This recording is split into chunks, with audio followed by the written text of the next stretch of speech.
OMNI LOOP, I cried, Oh, I'm but sorry. it kind of took me back to one of my favorite movies growing up, Boys on the Side, with Mary-Louise Parker, Hmm. who does not have the has a sad ending. So I think I kind of in my head kept going back to Yeah. that. Obviously I'm a little older, so that's what, 95 film. Yeah, I guess so. Yeah, I would have been 6 years old. Yeah, see. But Omni Loop was very entertaining, and I talks a little, it's basically a lot about part of life, the cycle of life, right? But you're adding this quantum physics into it. Yeah. Yeah, I I think so, in some ways too the movie deals with this escapist idea of trying to not confront your problems head on and to kind of live in denial of some of those situations or where we are in life. Sometimes life can kind of float by, float away from you, and you're just sort of consumed in distractions. So in that way, it also felt appropriate to have the main driving force of the movie be a distraction in its own way. So there's a lot of time travel and science fiction and quantum physics and all these weird things. But they're really kind of a distraction from what I think life is really about. They're fun movie things and they're not real, but they're fun to play in. But at the end of the day, living is about connecting with other people, and hopefully that's where the movie goes as well. Hmm. Now, as a writer, I understand that you were inspired to writing this film based on a personal experience of losing someone. And was that person have any characteristics of any of our characters? Oh, for sure. Yeah, yeah. I would say so. She was a wonderful person, and I feel like right before she got um diagnosed with pancreatic cancer, but then even throughout that year, she was studying lingerie design, is what I remember. So it was really fun to see someone that still had that spark. She was very young. She was, in her late 50s or something like that, but she still had such a spark for life and for new things and all of that. And I would say that the as much as I'm reflected in all the characters, I would also say that all the characters are also composites of so many people in my life, from girlfriends that I've had to parents and friends of parents and family members. Paula is the character that Ayo plays is named after my cousins in Brazil. So it's you know, everyone who's ever crossed paths with me in some way is going into these characters and into this movie, and hopefully I've done justice to them. Well, now you bring up the characters.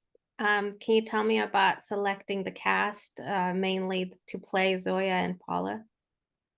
Yeah, Zoya was had such an image in my mind of that character. There was a lot of names thrown around, and I remember always just being like, "Well, she has to be brunette," and I don't know why, but sometimes you just get stuck on a thing, and you're like, "That's what the character looks like." Um, I think Mary-Louise, I was just a huge fan of hers from acting on stage and on Broadway. I'd seen her in a couple plays, and she just is really, really impressive live.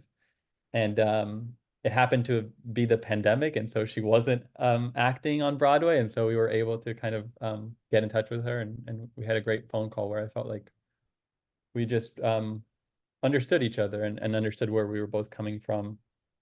And with Ayo, she's just the funniest, most charismatic, wonderful person ever. She's great. She loves movies, which is really fun for me to just kind of go down those movie nerd rabbit holes. And yeah, I thought she just added such a fun energy to the movie, and that character was always written to have a sense of youth, and she's moving through life with the confidence of youth, and I think Io captures that so perfectly well. She rules. And for Mary-Louise Parker? Yeah, Mary-Louise, I think I wanted someone that had that could do the heaviness of the movie. It's a character that's kind of towards the end of her life, reliving the last 5 days of her life over and over again. but would play that with a little bit of spontaneity, unpredictability, but also with that kind of wry sense of humor that she has. She can be very sarcastic at times. And I think she's really great at that. And so, yeah, it keeps it from being just a one note character. And she was incredible working with her. You know, so much of the affection between her and her husband on screen, played by Carlos Jacott, like so much of their relationship, I feel like she brought that out of the script, and just small little things, the way she would kind of touch him, and just the way she would look at him. It was really impressive to watch, and um, she made me a better director for sure, but she also made me a better writer because she would get to the set and she'd be like, I think this line is better here, or this line is better there, or whatever it is. She was super collaborative, both of them, Ayo and Mary-Louise, and the whole cast were really like not just great actors, but great writers, which is such a blessing to have on set. I like how for Zoya, you never made her a character where we're thinking like a poor me feel.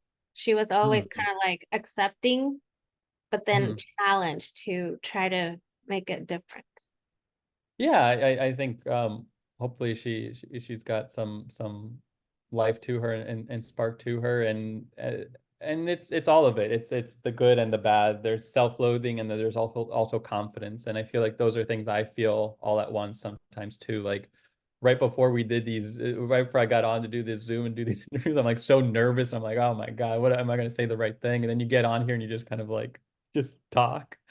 And I feel like the character has that. She has that. I'm gonna go do this. I'm gonna go do that. I'm gonna go do this, and I'm gonna like change the world. I'm gonna fix my life or whatever it is. And then she also has those moments where she's just like, I don't know. Maybe I can't. Maybe I'm not good enough at doing this thing.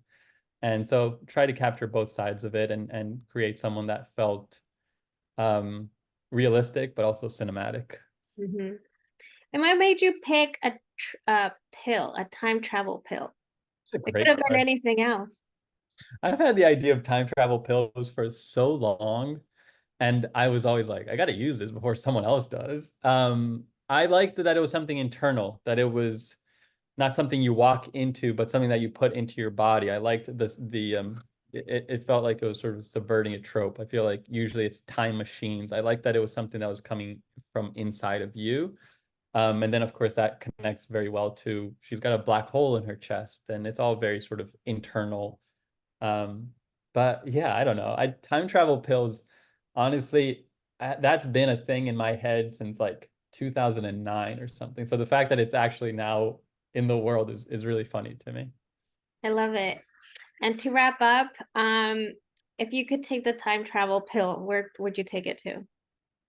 I would not take it. I would not take it. I would do exactly what well, I don't want to spoil what happens in the movie, but I don't know. I think if I could go back in time somewhere, then come right back to where I am right now and not have messed up the world and created a whole time paradox, where would I go within my own life? I don't know. I'm I don't know. Some of those NYU days were really, really fun. I went to NYU for film school, and when we were 18, 19 years old, sophomore year of college, we had a class called Sight and Sound Film, where every week we got to make a new short film on 16 millimeter black and white. And it was just me and all my friends where we would just sort of rotate on each other's crews. That would be, I wouldn't change anything. I would just go back and do it exactly as we did because that was a lot of fun. But if it's about changing my life, um, I wouldn't. Unfortunately, it's a boring answer, but it's the truth. No, that's great. You're living life as you please. Yeah, yeah. Not to say that it's all been great, but it's all been as it should be, I think. Yeah. Well, thank you so much. Congratulations on this film. And you should go watch Boys on the Side just when you have. Okay. I've never seen it. Yeah, I would like to. Yes. Thank you so much. Thank you.